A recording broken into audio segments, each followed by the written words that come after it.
Well, hey, welcome to Movie Community College. I am the professor. How are you? This is going to be a movie review for a film called Bombay Velvet.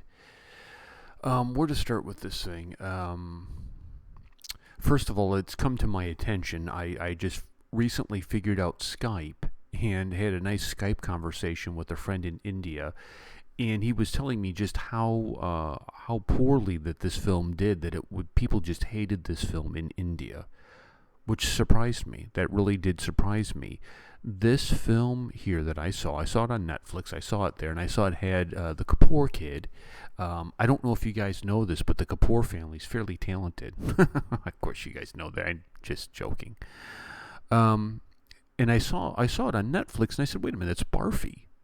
I'm going to watch this because I enjoyed Barfi. I thought he did a great job in the film." And what I come to find out is Martin Scorsese is involved with the development of this film for Fox Hindi. Martin Scorsese in the American film genre is like the king of gangster films. So I went in and I watched this film, and spoiler alert, okay, if you haven't seen it, but we kind of see these two wannabe thugs, Johnny and his buddy, kind of street kids raised up through the ranks to adulthood. Now Johnny, who is Kapoor, right?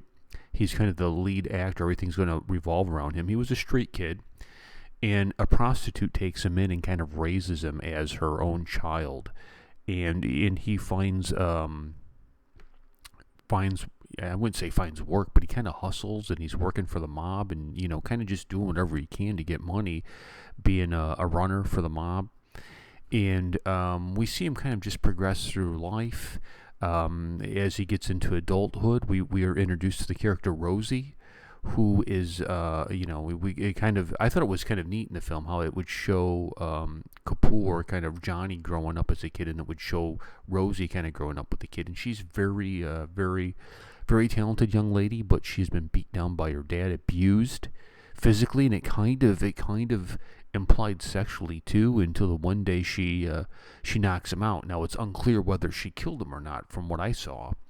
But they kind of all end up in Bombay together, and she wants to be an actress and a singer, and she meets up with a guy who's his photographer, and does some risque photos. I'm using air quotes, risque photos of her in a very modest bikini by today's standards in the West. And you kind of just see their lives just intermixing, and Barfi gets this idea, like, hey, that dude's got a lot of money in the bank, I'm gonna rob him. And he's been practicing the robbery with the finger, right? The finger underneath the shirt, the finger with the handkerchief underneath it, like. And so he goes and he robs this guy, and it turns out this guy is kind of the mobster. And he thinks this is charming. The mobster says, this kid's got some gonads. This kid has some, he's got some bravado to come up here and try to rob me with a finger. Listen, are you looking? I can give you a job. And so you kind of see this organized crime thing happen. And I was really surprised to find out that this was kind of based on a true story. And all this corruption that was going on between the mobster, the police department, the mayor. I mean, you saw all these different elements trying to get the World Trade Center into Bombay. And while they're doing it, Johnny is growing and growing stronger in the organized crime family. He's getting more involved in things. He's running this club, Bombay Velvet, which is really a place for them to launder money. He's hired Rosie. They're falling in love. And there's another character who is he runs the local paper, and they really kind of make it appear that he's a communist, that Russia's kind of propped him up, and he's running the paper, and he's trying to subvert any kind of democracy influence in India and gain control of India that way.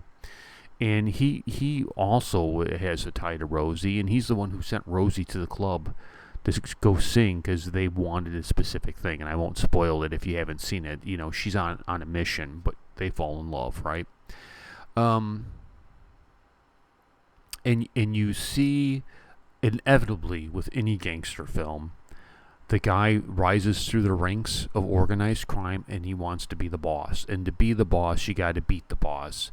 And we see this whole thing kind of just spiral out of control. And the police are after him, and other gangsters are after him, and he's after them. And it ends up with a very climactic scene that you think Johnny's going to pull this off. You think Johnny is going to win the day here, and it just doesn't work out that way. I really enjoyed the film. I really did. It had such a great American gangster film. I could really feel Scorsese's handprint on this thing. I really could. You could really tell. You could just tell it had a Scorsese feel to it. This Kapoor kid, everything that I've seen him in, he is such a great actor. I find myself mesmerized at like what he's doing on the screen, that I'm not looking down constantly at the subtitles, missing action. I mean, he's so easy to follow. You don't need to read every piece of dialogue to figure out what his character wants. You just watch. You just open your eyes and watch. He was mesmerizing on the screen. I thought Rosie was good. I really did. I liked Kapoor's buddy that he grew up with. I thought he played a good role as Kapoor's number 2. I thought the music was fantastic. I love the old jazzy sounding lounge music that they were singing, very much a period piece. I think it was set, 50s, 60s, 70s kind of, I think, if I remember right. And overall, I just really, truly enjoyed this movie. Now, I know a lot of you who are Indian hated the film, truly hated the film. And that's unfortunate, right? And the way it was explained to me was it was kind of how the Americans responded to Batman v Superman, which, if that's the case, I understand completely that you're like, this movie was terrible, brah. What are you doing? What I'm going to say, I'm going to give this a final grade of a B, but it's going to be a B with a nuance, okay? This is the film. This is a film that if you have the American friend who's not very familiar with Bollywood, and they kind of, when you're like, hey, let's watch a Bollywood film, and they're kind of like, I don't know, and it's a dude, right? It's a guy. Show them this film. This film felt to me like it was made for the American, and maybe, just maybe, this is where it fell short in India. That could be why. It had a very much an American feel to me on it. I enjoy the Kapoor kid. I think he's a very talented actor. I think he's so talented, like I could watch him change spark plugs in a motorcycle, right? In a car, and just be like, wow, that's fast. Yeah, that was good. I could watch him change the brakes on a car and be like, yeah, that Kapoor kid can really, I just thought he was really, really good. And I loved the music. I absolutely, truly loved the music. It was beautiful.